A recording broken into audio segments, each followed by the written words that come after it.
অন্তর্বর্তী সরকারের প্রধান উপদেষ্টা ডক্টর মোহাম্মদ ইউনূস বলেছেন, অন্তর্বর্তী সরকারের মেয়াদ ৪ বছরের কম হবে। তিনি বলেন, এটি আরও কম হতে পারে। কাতার ভিত্তিক সম্প্রচার মাধ্যম আল জাজিরাকে দেওয়া এক সাক্ষাৎকারে একথা বলেন তিনি। সম্প্রতি আজারবাইজানের রাজধানী বাকুতে অনুষ্ঠিত জাতিসংঘের জলবায়ু সম্মেলন COP29-এর ফাঁকে আল জাজিরাকে এই সাক্ষাৎকার দেন ডক্টর মোহাম্মদ ইউনূস। রোববার ১৭ নভেম্বর এই ভিডিও সাক্ষাৎকার সম্প্রচার করেছে আল জাজিরা। সাক্ষাৎকারে জলবায়ু পরিবর্তনের প্রভাবে বাংলাদেশ যেসব সংকট মোকাবেলা করছে সেগুলো নিয়ে কথা বলার পাশাপাশি বাংলাদেশে চলমান সংস্কার প্রক্রিয়া, আগামী নির্বাচন, পরবর্তী পরিস্থিতিতে কূটনৈতিক সম্পর্ক এবং যুক্তরাষ্ট্রের নবনির্বাচিত প্রেসিডেন্ট ডোনাল্ড ট্রাম্পের সঙ্গে সম্পর্ক নিয়ে কথা বলেছেন তিনি।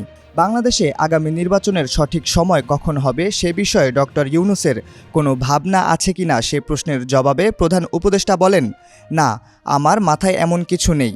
অন্তর্বর্তী সরকারের সময়সীমা কী হতে পারে সে বিষয়ে জানতে চাইলে ডক্টর মোহাম্মদ ইউনূস আরও বলেন, আমরা অন্তর্বর্তী সরকার, আমরা স্থায়ী সরকার নই। নিয়মিত সরকার ৫ বছরের হয়। নতুন সংবিধানে সরকারের মেয়াদ সম্ভবত ৪ বছর হতে পারে, কারণ মানুষ সরকারের মেয়াদ কম চায়। সুতরাং এটি ৪ বছরের কম হওয়া উচিত, এটি নিশ্চিত। এটি আরও কম হতে পারে। পুরোটা নির্ভর করছে মানুষ কী চায়, রাজনৈতিক দলগুলো কী চায় তার ওপর। তিনি আরও বলেন, যদি রাজনৈতিক দলগুলো চায় সংস্কার ভুলে যাও, নির্বাচন দাও, তাহলে সেটি করা হবে। তাহলে অন্তর্বর্তী সরকার প্রধান হিসেবে তিনি ৪ বছর থাকছেন কিনা এমন প্রশ্নের জবাবে ডক্টর মোহাম্মদ ইউনূস বলেন, আমি তা বলিনি যে ৪ বছর। আমি বলেছি এটি সর্বোচ্চ মেয়াদ হতে পারে। তবে আমাদের উদ্দেশ্য তা নয়।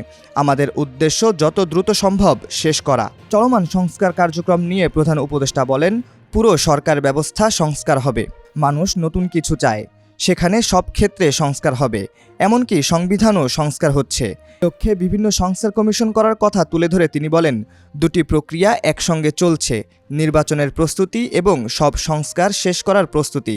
সারা দেশ নতুন কিছু চেয়েছে জানিয়ে ডক্টর মোহাম্মদ ইউনূস বলেন, নতুন বাংলাদেশ শুধু নির্বাচনের মধ্যেই সীমাবদ্ধ নয়, এখানে কোনো কিছু চাপিয়ে দেওয়া হচ্ছে না। উল্লেখ করে তিনি আরও বলেন, আমরা বাংলাদেশের মানুষের কাছে জানতে চাইছি, তোমরা কি এখনই নির্বাচনে যেতে চাও নাকি এসব সংস্কার শেষ করা হোক তা চাও? সবকিছু জনগণের সঙ্গে, রাজনৈতিক দলগুলোর সঙ্গে পরামর্শ করে তাদের মতামতের ভিত্তিতেই হচ্ছে বলে জানান তিনি। ছাত্র জনতার আন্দোলনের মুখে ভারতে আশ্রয় নেওয়া শেখ হাসিনার প্রসঙ্গ উঠে এসেছে সাক্ষাৎকারে। প্রশ্নের জবাবে ডক্টর মোহাম্মদ ইউনূস বলেন, শেখ হাসিনা বাংলাদেশকে অস্থিতিশীল করার চেষ্টা করছেন, সেখান থেকে বাংলাদেশে বিক্ষোভের ডাক দিচ্ছেন। এগুলো বাংলাদেশের জন্য উপকারী নয়। তাই ভারতের কাছে আমরা এসব বিষয় বলেছি, তাকে আশ্রয় দিয়েছে, ঠিক আছে, কিন্তু এমনটি হতে থাকলে তাদের কাছে আবার অভিযোগ করা হবে। ১০ নভেম্বর শহীদ নূর হোসেন দিবস উপলক্ষে আওয়ামী লীগের দেওয়া এক বিবৃতিতে শেখ হাসিনাকে বাংলাদেশের প্রধানমন্ত্রী হিসেবে উল্লেখ করা হয়। সাক্ষাৎকারে বিষয়টিতে দৃষ্টি আকর্ষণ করা হলে ডক্টর ইউনূস বলেন, তিনি নিজেকে অনেক কিছু বলতে পারেন, কিন্তু বাস্তবতা তা নয়।